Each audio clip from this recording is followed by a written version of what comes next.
Hai adik-adik kelas 9 SMP. Kali ini kita akan belajar biologi bab sistem reproduksi pada manusia. Pada kesempatan kali ini kita akan membahas yang pertama adalah tentang alat reproduksi pria.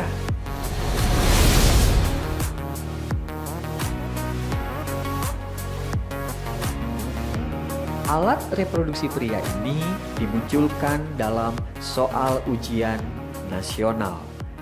Totalnya ada 1 soal tentang alat reproduksi pria. Dan yang tidak kalah penting, mungkin adik-adik akan bertanya, apa manfaat yang didapat dalam mempelajari alat reproduksi pria? Adik-adik, dengan adik-adik mempelajari alat reproduksi pria, maka adik-adik akan mengetahui struktur anatomi dan proses-proses fisiologis dan fungsional yang terjadi dalam alat reproduksi pria. Sehingga dengan adik-adik sudah mengetahui, maka adik-adik akan menjaga dan tercapai suatu kesehatan yang prima.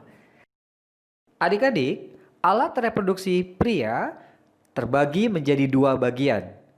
Alat reproduksi pria bagian eksternal atau bagian luar terdiri dari skrotum dan penis. Dan alat reproduksi pria bagian internal atau bagian dalam terdiri dari gonad, yaitu testis, kelenjar-kelenjar aksesoris, dan tubulus atau saluran. Adik-adik, alat reproduksi pria bagian luar atau eksternal terdiri atas 2 bagian. Yang pertama ada glans penis atau biasa disebut dengan penis, dan yang kedua ada skrotum. Penis ini merupakan jaringan erektil yang kaya akan korpus cavernosa, dan penis ini terlibat dalam proses kopulasi, yaitu proses penghantaran sel spermatozoa ke dalam tubuh wanita, di mana proses fertilisasi pada manusia berlangsung secara internal. Adik-adik, perlu adik-adik ketahui bahwa glans penis ini juga membungkus saluran uretra. Saluran uretra ini kan saluran muara terakhir dalam proses reproduksi. Skrotum. Skrotum merupakan kantung yang terdiri atas lipatan dinding tubuh, dan fungsi dari skrotum ini adalah untuk mempertahankan suhu testis agar suhu testis tetap di bawah suhu tubuh normal, berkisar sekitar 2 derajat Celcius di bawah suhu tubuh normal. Nah adik-adik, dengan skrotum inilah maka suhu untuk peristiwa spermatogenesis tetap terjaga. Adik-adik, untuk alat reproduksi pria bagian dalam atau internal terdiri atas 3 kelompok. Yang pertama ada gonad atau testis, kemudian ada kelenjar aksesoris, dan kemudian ada saluran reproduksi atau tubulus. Baik, kita bahas yang pertama, gonad atau testis. Jumlah testis pada pria adalah 2 buah atau sepasang, dan testis tepat berada di dalam kantung skrotum. Pada testis inilah adik-adik tempat diproduksi atau dihasilkannya spermatozoa dan hormon testosteron. Jadi kalau untuk gampang mengingatnya, testis itu adalah pabriknya sperma. Setelah sperma diproduksi di testis, maka sperma akan dimatangkan di bagian alat reproduksi pria internal berikutnya, yaitu epididymis. Epididymis merupakan saluran yang bergulung-gulung yang panjang yang berfungsi untuk pematangan sperma dan juga penyimpanan sperma untuk sementara waktu. Setelah sperma diproduksi dan dimatangkan, sperma akan keluar melalui saluran sperma atau yang dikenal dengan istilah vas deferens. Saluran sperma ini menghubungkan antara epididymis menuju ke kelenjar aksesoris.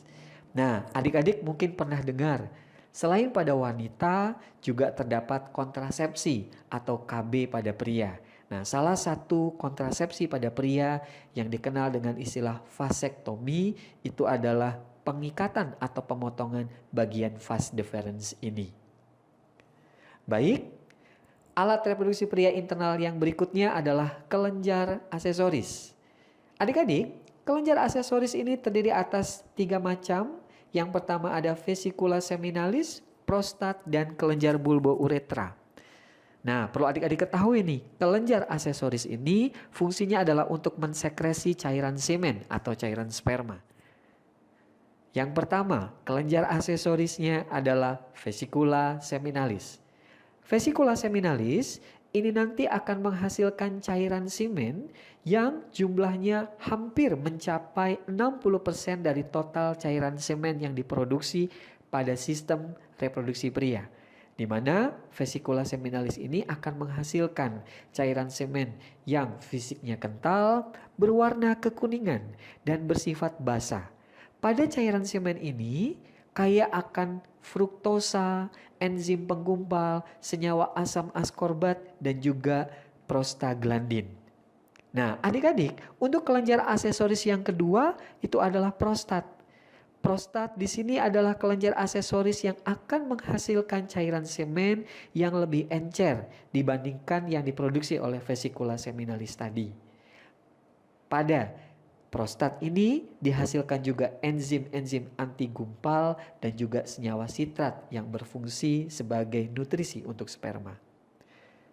Adik-adik, kelenjar aksesoris yang ketiga adalah kelenjar bulbouretra atau kelenjar Cowper, di mana pada kelenjar ini dihasilkan cairan semen yang warnanya jernih, dan cairan semen yang dihasilkan dari kelenjar Cowper atau bulbouretra ini berfungsi untuk menetralisasi saluran uretra yang sebelumnya sempat dilewati atau ada urin yang melewati uretra. Nah, adik-adik, untuk alat reproduksi pria internal yang terakhir adalah saluran uretra. Saluran terakhir atau muara terakhir tempat keluarnya saluran untuk reproduksi dan juga sekaligus untuk ekskresi. Adik-adik, setelah kita sama-sama belajar tentang alat reproduksi pria bagian eksternal dan internal, berikut adalah gambar penampang melintang dan tampak depan alat reproduksi pria. Kita sama-sama simak. Pada gambar penampang melintang dan tampak depan ini, tampak ada gambar skrotum dan glans penis yang mewakili alat reproduksi pria bagian eksternal, sedangkan alat reproduksi pria bagian internal di sini diwakili ada gambar testis, epididymis, vas deferens, uretra, dan kelenjar aksesoris berupa vesicula seminalis, kelenjar prostat, dan kelenjar bulbouretra. Adik-adik, seperti yang kita bahas dari awal bahwa alat reproduksi pria, materi ini juga dimunculkan dalam soal ujian nasional. Nah, berikut ada soal tentang alat reproduksi pria pada soal ujian nasional 2016. Soalnya berikut ini. Perhatikan gambar alat reproduksi pria pada gambar di bawah ini, dan pertanyaannya, hubungan yang tepat antara organ dan fungsi organ X adalah. Dari soal ini, artinya adik-adik dituntut untuk mengetahui struktur organ beserta fungsinya. Nah, kalau kita sama-sama jawab nih, jawabannya apa? Iya, jawabannya adalah C. Karena organ yang ditunjuk gambar X adalah vas deferens dan yang berfungsi untuk atau sebagai saluran sperma dari testis menuju ke kantung sperma.